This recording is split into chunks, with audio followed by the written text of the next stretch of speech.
Hello and welcome mga tol. Sa video nga ito ay pag-uusapan nga natin kung sino nga ba ang karapat-dapat na magmana ng titulong pinakamalakas na Hanma. Alam naman natin na etong si Yujiro Hanma ay meron ngang dalawang anak. Eto nga bang si Baki Hanma o etong si Jack Hanma? Yan nga ang ating tatalakayin sa video ito. Pero bago nga natin simulan to, ipakipindot muna etong like at subscribe button para na rin sa pag-unlad sa ating munting channel. At tara, simulan na natin. So, bago nga natin pag-usapan kung sino nga ba ang nakatakdang pinakamalakas na magiging Hanma blood sa future, ay pag-usapan muna natin etong bloodline history ng Hanma blood. At himay-himayin nga natin kung ano nga ba ang meron dito sa pamilyang Hanma para mas maintindihan nga natin kung ano nga ba ang meron sa kanilang pamilya. So, simulan nga natin kung kanino nga ba nagmula etong bloodline ng Hanma. So dito nga sa anime series ng Baki ay pinakilala sa atin etong si Yuichiro Hanma. Ito nga ang pinagmulan ng Hanma blood, which is etong tatay ni Yujiro Hanma. At sa kanyang era nga noong World War II, nang tinangkangang lusubin o sakupin ng USA Army etong Japan, ay bago sila makatungtong ay may nakita silang maliit na isla at may tao rito. At pinaulanan nga nila ito ng bala na kung saan halos lahat talaga ng buong isla ay napaulanan. Ngunit laking gulat nga nila nang makita nila etong si Yuichiro Hanma na walang kagalos-galos mga tol.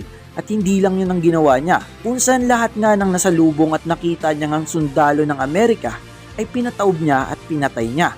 Ganon kalakas etong si Yuichiro Hanma. At syempre nagagamit niya rin etong signature ng bloodline ng Hanma, which is eto nga ang tinatawag na Demon Back. At matapos nga yun ay nagkaroon nga siya ng anak at ito nga'y sinilang na ang pinakamalakas na creature sa buong mundo. Ito si Yujiro Hanma. At tulad nga ng kanyang ama na si Yuichiro Hanma, etong si Yujiro nga ay kuwang-kuwa niya nga etong bloodline ng Hanma. Dahil nga etong si Yujiro ay pagkabata pa lang ay hayok na nga agad siya sa power. O sabihin na natin etong si Yujiro Hanma ay naghanap na nga agad o nag-e-explore nga siya ng mga possible na malalakas at tatalunin niya nga ito. At dahil nga uwaw na uwaw etong si Yujiro Hanma sa kapangyarihan, ay nakamit nga neto ni Yujiro ang titulong pinakamalakas na creature sa buong mundo. Dahil nga wala nang kayang tumapat sa lakas niya. At dito ngay na boring na etong si Yujiro sa buong mundo. Dahil nga wala nang kayang tumapat sa kanyang lakas. Ngunit etong si Yujiro ay nakaisip nga ng idea.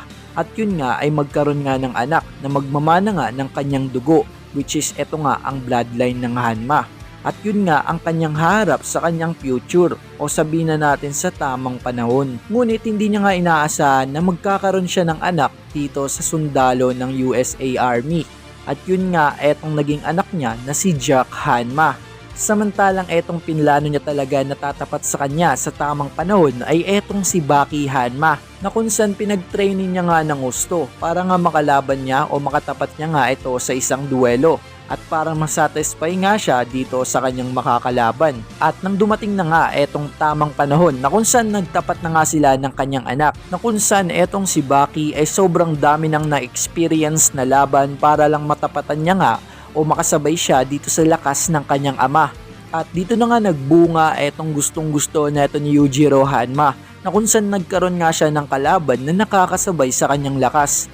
At sobrang nasatisfy nga dito etong si Yujiro. Kaya naman binigay niya nga etong titulo niya na pinakamalakas dito kay Baki Hanma.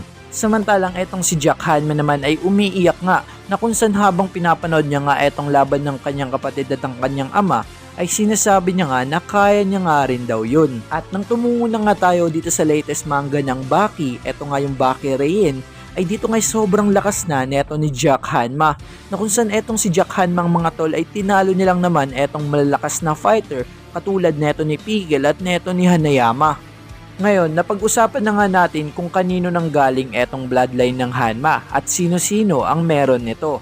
At ngayon naman natin pag-usapan ay kung paano nga ba ito nagpapatuloy o paano nga ito napapasa. So, tumungo nga tayo kung saan nga na-discover netong mga nagmimina etong nakaukit nga nakakaiba na kung saan halatang halata naman na galing ito sa bloodline ng Hanma. At base nga sa mga nakaukit ay maglalaban nga etong mag-ama na to. Kumbaga ayon nga dito sa nakaukit etong mag-amang itong nagtataglay ng Hanma Blood ay maglalaban nga sa tamang panahon.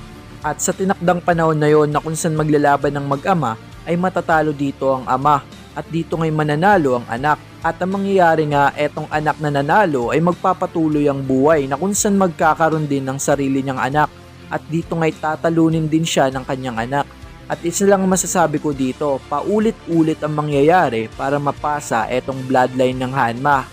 At isa lang ang ibig sabihin nito, na kung saan habang tumatagal nga o habang napapasa ito, ay mas lalo nga itong lumalakas. At ngayon na pag-usapan na natin kung paano nga ba nagpapatuloy etong dugo ng Hanma, ay ngayon tumungo na nga tayo dito sa ating katanungan kung sino nga ba ang susunod o tinakdang pinakamalakas na Hanma. Ayon nga sa ating mga nasasaksiyan ngayon dito sa latest manga ng Baki, ay lumalakas na nga talaga ng sobra etong si Jack Hanma. Na kung saan nandun na nga siya sa point na kaya niya na nga sabayan o nakuha niya na nga ang interes ng kanyang ama na si Yujiro Hanma. Ngunit tinanggihan niya nga itong labanan. Samantalang etong si Baki matapos siyang labanan etong kanyang ama na si Yujiro Hanma, matapos nga ang kanilang duelo ay etong si Baki nga ay parang naging god mode na mga tol. Na para bang katulad ng kanyang ama na si Yujiro na wala nang kailangan patunayan kung saan nasa tuktok na nga rin siya ng kanyang lakas. Lalo na nga dito sa latest manga ng Baki Rien ay sigurado nga kung lalong lumakas nga etong si Baki. Dahil possible nga o eto ang theory ko dito na possible na magharap nga sila dito sa dulo ng arc ng Baki Rien neto ni Jack Hanma. So mabalik nga tayo dito sa ating main topic na kung sino nga ba talaga ang susunod na magiging pinakamalakas na Hanma.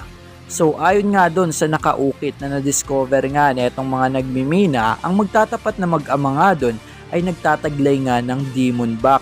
Kaya naman ang ibig sabihin kahit nga magharap etong si Jack Hanma at etong si Yujiro ay hindi niya nga matatalo etong si Yujiro dahil nga nakatakda nga itong matalo dito sa anak niya na si Baki Hanma. At isa pa nga sa mga nagpapatunay dito ayon dun sa nakaukit, etong mag-amang merong Demon Back ang magtatapat.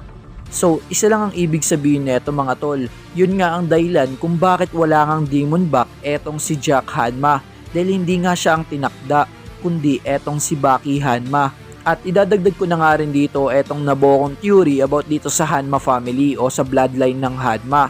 Na kung sakali nga magkaroon nga muli ng anak etong si Yujiro, kahit gaano pa karami ito, ay wala nga maisisilang na merong Demon Back. Sa kadahilanan nga na napasa niya na nga ito dito sa kanyang anak na si Baki Hanma. Ngayon nga'y para nga magpatuloy etong bloodline ng Hanma ay kailangan nga magkaroon ng anak etong si Baki Hanma na kung saan dito naman mapapasa ang susunod na Demon Back. So yun nga ang nabuo kong theory about dito sa Hanma Blood family. Maraming salamat sa panonood at syempre bago tayo magtapos ay shoutout muna sa kanila. Maraming salamat sa panonood at pagsuporta sa ating YouTube channel. Sobrang na-appreciate ko kayo. At syempre pwede kayong mag-comment dyan mga tol kung ano nga ba ang opinion nyo dito sa aking theory. At agad ko nga babasahin yan. So hanggang dito na nga lang tayo mga tol. Mag-ingat kayo, sobrang lakas ng bagyo ngayon. Keep safe. Peace out.